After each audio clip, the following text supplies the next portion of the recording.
Olá, seja bem-vindo a mais um programa Bom Dia Entrevista. O nosso Bom Dia Entrevista de hoje vem à tona o assunto do Conselho Tutelar aqui de Erechim. Há muitas dúvidas quando se fala sobre o trabalho dessa entidade e também o trabalho dos conselheiros. É por isso que hoje nós estamos recebendo aqui nos estúdios da TV Bom Dia a senhora Gilceia Terrible, que é coordenadora e conselheira do Conselho Tutelar aqui de Erechim, e também o senhor Aladir Carlos Mariga, que é conselheiro tutelar aqui de Erechim. Começo cumprimentando a senhora Gilceia. Seja bem-vinda, é um prazer estar recebendo a senhora aqui no Bom Dia. Nós agradecemos esse convite e sabemos da importância que é de poder estar aqui falando sobre o Conselho Tutelar e expondo, né, qual é o nosso trabalho e também referente às distorções, como nós conversávamos, que ocorrem no dia a dia, referente ao trabalho do Conselho Tutelar. Seu Carlos, seja bem-vindo, um prazer também estar recebendo o senhor aqui. Obrigado pela oportunidade. Acho que é fundamental esse contato, né? essa comunicação com a comunidade, né? Agradecemos em nome do colegiado todo, né? Muito obrigado mesmo. Muito bem. Bom, como eu comentei aqui no início do programa e também nos bastidores aqui a gente já conversava, existe uma grandes dúvidas da comunidade, distorções, principalmente agora no tempo das redes sociais, né? Do trabalho do Conselho Tutelar. Coordenador, eu queria que a senhora falasse, o Conselho Tutelar hoje, qual é a atuação dele diretamente aqui no município? Bem, o Conselho Tutelar de Erechim, nós temos o ECA, que é o que preconiza o que o Conselho pode ou não fazer, né? Quais são as ações que o Conselho pode fazer, mas também existem a situação de que as pessoas não entendem o que o Conselho Tutelar faz, né? O Conselho Tutelar ele não é contra os pais educarem os filhos, ele é, sim, contra a questão de violência, né? O Conselho Tutelar não é contra os pais solicitarem que os filhos façam algum trabalho de casa, auxiliem na família. Ele é contra o trabalho infantil. Então, tem algumas outras situações também que ocorrem na questão criminal. O Conselho Tutelar não faz essa parte criminal, não faz investigação criminal ou não faz... O Conselho Tutelar vai até um ponto, né? A partir daí, dependendo da instância que for, os órgãos competentes que compõem a rede. Então, se for alguma situação crime, né, Polícia Civil. Se for alguma situação que precisa do judiciário, é com juiz, com promotor, né? Então, não é o Conselho Tutelar que faz tudo, né? Nós vamos até um ponto. A partir dali, existem outros órgãos que vão continuar fazendo o trabalho. Seu Carlos, como que é o funcionamento do Conselho Tutelar aqui em Erechim? Quantos conselheiros? Como é que funciona essa entidade aqui para atender a comunidade? Muito bem. O Conselho Tutelar de Erechim, ele é composto por 5 membros. Não pode ser 4 membros, porque aí fere o princípio do colegiado.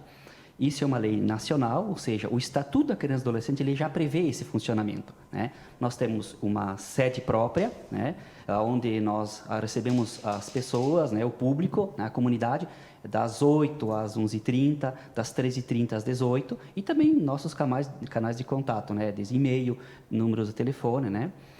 E o que a gente observa, então? Eu acho que como a conselheira Gilceia falou alguma coisa, assim, já diz respeito ao nosso trabalho. Nós não podemos inventar moda lá no Conselho Tutelar. Nós temos que entender de que o Conselho Tutelar tem uma lei específica, que é o Estatuto da Criança e Adolescente, que lá dentro do Estatuto, no artigo 136, vai ressaltar as nossas atribuições, né? Que vamos fazer o quê? Basicamente o quê? Aplicar medidas de proteção. Mas quando? Por ação ou omissão dos pais, dos responsáveis, ou até abuso por parte deles, na ausência da sociedade ou do serviço público, né, ou em razão da própria conduta da criança e do adolescente. Ou seja, o artigo 98 vai prever esses 3 incisos, né? O que nós queremos ressaltar, né? De que o Conselho Tutelar, embora as pessoas não saibam, né, ele é um órgão encarregado, que é encarregado pela sociedade de zelar pelo cumprimento dos direitos da criança e do adolescente. Tá, mas daí então, peraí, nós somos encarregados, então quer dizer que vocês têm que garantir as coisas, fazer as coisas acontecer, né, colega Gilceia? Pois bem, para isso está previsto no próprio Estatuto da Criança e do Adolescente toda uma rede de proteção. O Conselho Tutelar ele vai só aplicar medidas de proteção quando há falhas no sistema, né, nessa rede de proteção. Quando há omissão por parte dos pais, dos responsáveis, ou até abuso, né, violações de direito por parte de quem deveria estar zelando, ou na omissão da sociedade ou do Estado, ou seja, o Estado presente na vida das pessoas, e até mesmo em razão da conduta da própria criança ou do adolescente. Né? Eu acho que a coordenadora apontou uma informação importante, a gente tem que destacar para a comunidade, que o trabalho do Conselho Tutelar, ele é feito através também de uma parceria com outros órgãos de segurança, com a Polícia Civil, com a Justiça da Vara da Infância e da Juventude, com vários setores ali, né, que não são tomadas decisões pelo Conselho. O Conselho é um órgão que acompanha a proteção da criança, assim como a gente tem, por exemplo, os advogados numa questão jurídica, né? É um órgão que dá uma orientação para as famílias, para as crianças. Acho que essa é uma dúvida muito importante. E eu queria saber, coordenadora, os atendimentos aqui em Erechim. Por a criança hoje ter a legislação proteger a criança, não se pode falar muito das notícias do que acontece com as crianças, porque corre sempre em segredo de justiça para a proteção do menor, e essa lei acaba, muitas vezes, a comunidade não sabendo como está a movimentação nesse setor. No seu ver, como está no último ano o atendimento do Conselho Tutelar? Aumentou, diminuiu? Como é que está a situação aqui em Erechim? Realmente, tudo que se trata de violação contra a criança e adolescente é tratado como sigilo. Então, nós nunca vamos poder dar um exemplo. Nós atendemos um caso assim, porque nesse momento alguém que está assistindo, pode ser vizinho, pode ser pai, e vai identificar que aquela violação foi com o seu filho ou com alguém que conhece. Então, nós não podemos dar exemplos. Né? O que nós podemos, sim, é trazer números, né? Informações aonde diz quanto que aumentou, quanto que diminuiu. Né? Então, nós temos um comparativo de 2020 para 2021, que são os anos que a gente consegue já contabilizar. E dentro disso, então, no ano de 2020 para 2021, nós tivemos um aumento de 6,4%, né, nas violações ocorridas contra a criança e adolescente. Quando a gente para pensar de uma forma global, de uma forma ampla, geral, 6,4% não é um valor expressivo. Mas quando a gente para pensar que são violações, que são violências que ocorreram contra a criança ou adolescente, é um número expressivo. Porque nós gostaríamos de estar aqui, né, colega Aladir, falando para a população que nós tivemos, que o índice caiu. E o universo, esses 6, ponto aí, alguma coisa que tu citaste, José, imagina no universo de uma população de quase 110 mil habitantes, o que isso significa? E infelizmente, desculpa eu roubar aqui a cena, era infelizmente isso que nós já prevíamos. Gente, depois de 2 anos de pandemia... Pois é isso que eu ia falar, né? A pandemia, a situação da... A gente vê, por exemplo, os casos da violência contra a mulher aumentaram na pandemia. A violência contra a criança também aumentou? Aumentou significativamente. Eu acho que é interessante, José, até alguns números, não sei se tu trouxeste juntos, mas sim, infelizmente. A questão, assim, se a gente for pegar, pontuar cada uma das partes administrativas que a gente trabalha lá no Conselho Tutelar, a questão de ofícios que a gente encaminha para diversos órgãos da rede de proteção. Em 2020, foi 762 ofícios. Já em 2021, foram 909. Né? Então, só ofícios expedidos do Conselho para outros órgãos que compõem a rede. Questão de fatos, que são tudo que chega para o Conselho Tutelar, todas as informações que chegam para o Conselho Tutelar. Porque quando chega uma denúncia para o Conselho Tutelar, a gente trata como fato, indiferente da forma com que ela chegou. E aí, sim, depois a gente vai buscar saber se realmente é ou não verídico e fazer os encaminhamentos. Mas só a questão dos fatos, 2020 foi 986 fatos, 2021 nós tivemos 1.049. Então, só de fatos teve um aumento ali de quase 15%. Né? Então, se a gente pontuar situação por situação, o aumento é muito grande. E a questão da pandemia veio agravando isso muito mais. A questão de saúde mental é algo que hoje a gente comenta entre nós e com a rede mesmo, também, que a questão da saúde mental é uma situação que explodiu durante a pandemia, né? Tanto com criança, quanto adolescente, quanto com as próprias famílias, né? Com os responsáveis. E nós tivemos um aumento muito significativo também em adolescentes atentando contra a própria vida. Então, tudo isso é trabalhado pelo Conselho.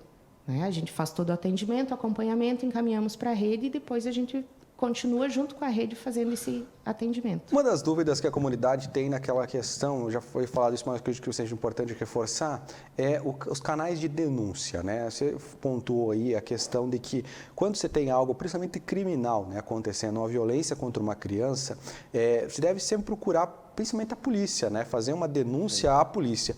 Mas as pessoas podem procurar o conselho tutelar para fazer uma denúncia de alguma situação que ela julga está ocorrendo irregular, ou a orientação é que primeiro ela busque um órgão competente daquele assunto? Tipo a polícia, por exemplo, dependendo da situação. Isso, agora eu me senti provocado aqui.